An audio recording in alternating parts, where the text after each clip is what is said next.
அதிமுக பாஜக கூட்டணி இடம்பெறும் கட்சிகள் குறித்து முடிவெடுக்க எடப்பாடி பழனிசாமிக்கே அதிகாரம் வழங்கப்பட்டிருக்கிறது. அண்மை செய்தியாக நாம் பார்க்கிறோம். அதிமுக பாஜக கூட்டணியில் இடம்பெறும் கட்சிகள் குறித்து முடிவெடுக்க எடப்பாடி பழனிசாமிக்கே முடிவெடுக்கும் அதிகாரம் வழங்கப்பட்டிருக்கிறது.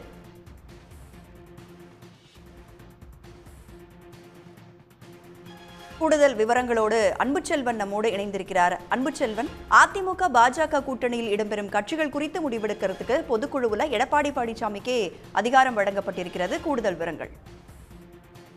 அதிமுகவுடைய செயற்குழு பொதுக்குழு கூட்டம் நடைபெற்றுக் கொண்டிருக்கிறது. தற்காலிக அவைத்தலைவராக நியமிக்கப்பட்டிருக்கிற முனுசாமி தலைமையில் நடைபெற்று வரக்கூடிய அதிமுகவின் செயற்குழு பொதுக்குழு கூட்டத்தில் 16 தீர்மானங்கள் நிறைவேற்றப்பட்டு வாசிக்கப்பட்டுக் கொண்டிருக்கின்றன. அதில் மிக முக்கியமான தீர்மானங்கள் நிறைவேற்றப்பட்டிருக்கிறது. குறிப்பாக பொதுவாக அந்த கூட்டணி குறித்து முடிவெடுப்பதற்கு, அதாவது ஒத்த கருத்துடைய கட்சியின் சூழ்நிலைக்கு ஏற்ப ஒருங்கிணைத்து அண்ணா திராவிட முன்னேற்ற கழகத்தின் தலைமையிலான தேசிய ஜனநாயக கூட்டணியில் பாஜக வெற்றி கூட்டணி அமைத்ததற்காக அந்த நடைபெற்ற பொதுக்குழு கூட்டத்தில் அங்கீகரிக்கப்பட்டிருந்தது. ஆகவே கூட்டணி குறித்து முடிவெடுப்பதற்கான அதிகாரம் அதிமுகவின் பொதுச் செயலாளர் எடப்பாடி பழனிசாமிக்கு வழங்கப்படுவதாக தெரிவிக்கப்பட்டிருக்கின்றன. மிக முக்கியமாக பார்க்கும்பொழுது இந்த தீர்மானத்தில் 5வது தீர்மானமாக ஜனநாயகத்திற்கு தேர்தல் ஒரு பொன் மகுடமாக இருந்து கொண்டிருக்கிறது. மக்களாட்சி தத்துவத்திற்கு ஆதாரமாக விளங்கக்கூடிய மக்களுடைய வாக்குரிமை தான். அத்தகைய வாக்குரிமையை நிலைநாட்டக்கூடிய வகையில் வாக்குப்பதிவு முறையும் சரியாக திகழ வேண்டும் என்பதால் தான் இந்த சிறப்பு தீவிர வாக்காளர் பட்டியல் பணி என்பது மேற்கொள்ளப்பட்டு வருகிறது. இந்த வாக்காளர் பட்டியல் பணியை பொறுத்தவரை அதிமுக வரவேற்பதாகவும், முறைகேடான வாக்காளர் பட்டியல் மற்றும் தில்லுமுள்ளுகளை நீக்கி தகுதியான வாக்காளர்களை கொண்ட வாக்காளர் பட்டியலை வெளியிட வேண்டும் எனவும் இந்த தீர்மானம் என்பது நிறைவேற்றப்பட்டிருக்கிறது.